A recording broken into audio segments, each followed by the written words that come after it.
Do Jornal Público, este é o P24. Hoje, o caso que condenou uma mulher por aborto às 8 semanas em Portugal. Viva! A Lei 16 de 2007, de 17 de abril, rege as condições para a interrupção voluntária da gravidez em Portugal e marcou um passo histórico porque foi aprovada depois de um segundo referendo sobre o tema. Nesse referendo de 2007, 59% dos portugueses que votaram disseram que sim à despenalização dessa prática, seguindo uma série de regras. Mas hoje contamos o caso de uma mulher que foi condenada por ter feito em 2020 um aborto dentro dos prazos legais. Ouvimos esta história contada pela jornalista Joana Gonçalves. Esta é a história de uma mulher, uma cidadã brasileira que é identificada no artigo que publicamos como Rita, é um nome fictício, que em 2020 estava a viver em Portugal e estava sozinha e decidiu interromper uma gravidez. Na altura estava numa relação abusiva e acabou condenada em Portugal por crime de aborto. Este aborto foi feito dentro do prazo legal, portanto, na altura, esta mulher estava grávida de 8 semanas e todos os relatórios médicos o comprovam, mas foi feito fora do Serviço Nacional de Saúde.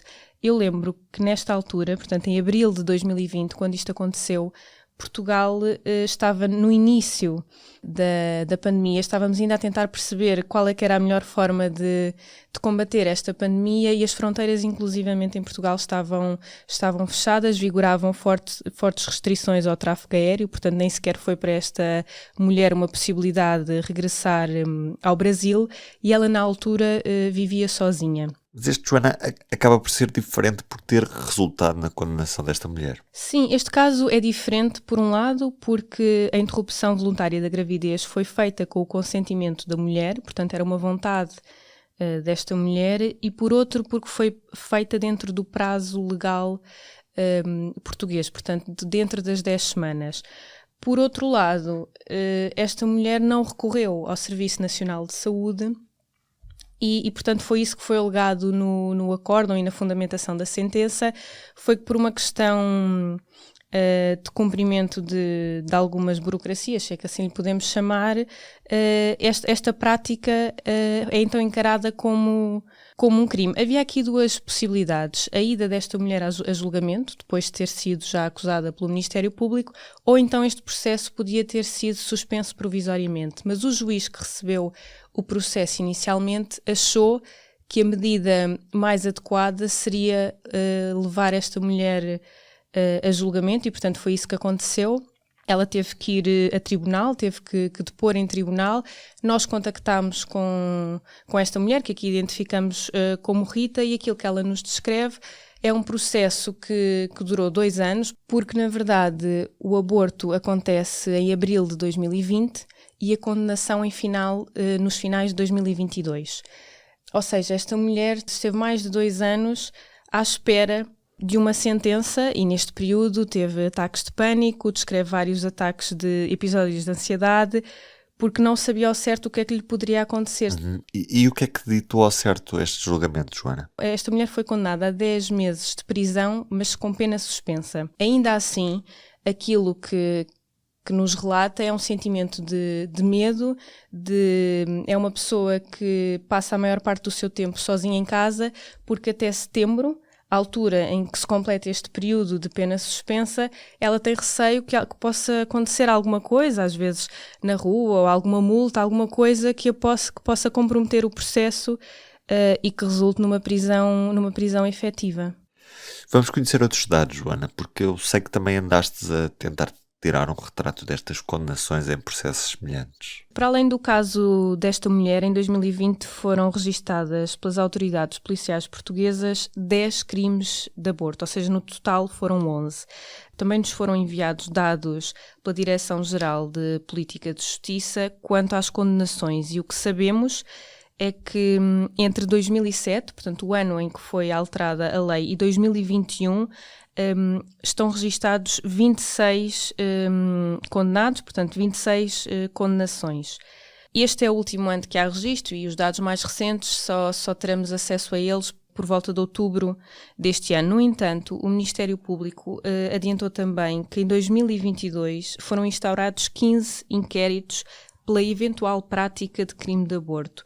4, neste momento, ainda estão em investigação e 1 conheceu o despacho de acusação. A principal diferença entre este processo de 2022, que é o mais recente, e o caso de que nós estamos aqui a falar é que a condenação de 2022 refere-se a um crime de aborto na forma tentada e que foi praticado por terceiro, ou seja, foi alguém que tentou provocar um aborto a uma mulher de forma não consentida, enquanto que neste caso foi uma mulher que decidiu interromper uma gravidez dentro das 10 semanas previstas na lei, mas que numa altura de isolamento imposto pelo governo, de pandemia, em que estava sozinha, não tinha qualquer familiar e vivia familiar próximo e vivia um relacionamento abusivo, acabou por se refugiar e fazê-lo de forma desacompanhada e insegura em casa. E se isto tivesse acontecido noutro lugar da Europa, onde o aborto também está legalizado,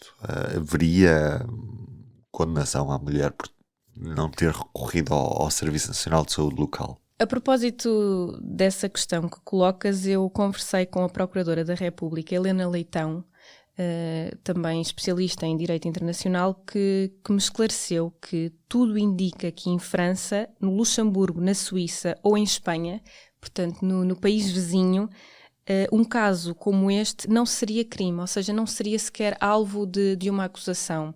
Se esta mulher tivesse feito exatamente o mesmo procedimento no país ao lado, não teria sido acusada, muito menos condenada, e não teria de ter passado por um julgamento em tribunal.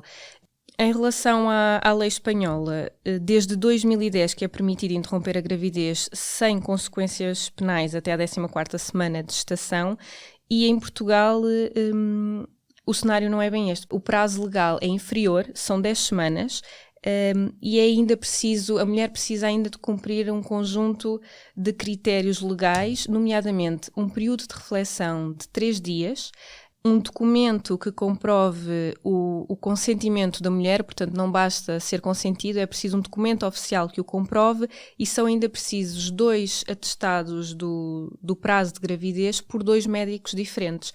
Portanto, esta mulher, apesar de ter feito um aborto dentro das 10 semanas, como não cumpriu estes critérios mais burocráticos, foi condenada. Joana, já agora eu gostava de perceber se não é também pela complexidade destes processos burocráticos associados à questão do aborto que algumas mulheres acabam por procurar outras soluções fora do Serviço Nacional de Saúde. Sim, na verdade é isso mesmo que defende Miguel Ariosa Feio, uma das pessoas com quem eu conversei para esta reportagem, e que é o autor de uma tese de mestrado, que foi publicada em 2019, precisamente sobre eventuais obstáculos ao acesso à interrupção voluntária da gravidez em Portugal.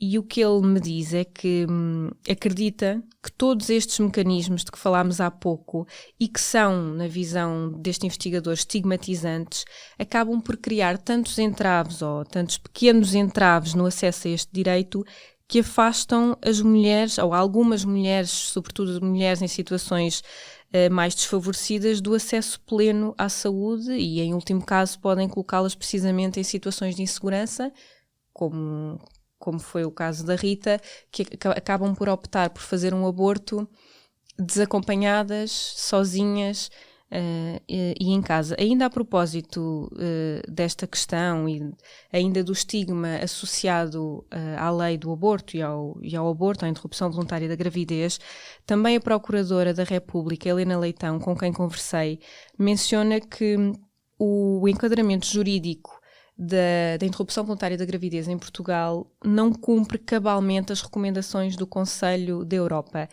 E a Helena Leitão, que é um antigo membro do grupo de peritos sobre o combate à violência contra as mulheres e a violência doméstica do Conselho da Europa, na altura, nesta nossa conversa, recordou uma resolução do Parlamento Europeu de junho de 2021 e uma mais recente até de julho de 2022, em que o Parlamento Europeu insta os Estados-membros a descriminalizarem o aborto. E não é isso que acontece, por exemplo, em Portugal, onde o enquadramento jurídico do aborto está previsto no Código Penal. Portanto, o aborto, neste momento, em Portugal, é crime, salvo certas exceções. Se for praticado com o consentimento da mulher, até às 10 semanas, com um período de reflexão de 3 dias, com 2 atestados médicos de prazo de gravidez e com um documento que comprove o consentimento. Portanto, Portugal não cumpre de forma cabal as recomendações do Conselho da Europa. E hoje, em destaque no público, uma percentagem, 12%, que é a percentagem de câmaras que tem o Plano Diretor Municipal atualizado. Só 12% dos 308 municípios, ou seja, são só 36 as câmaras que têm este plano que rege o ordenamento do território atualizado à data de hoje. Fica o número?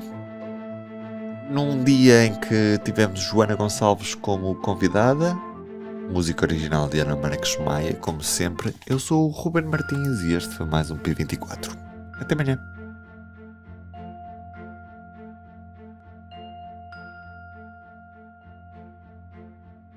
O público fica no ouvido.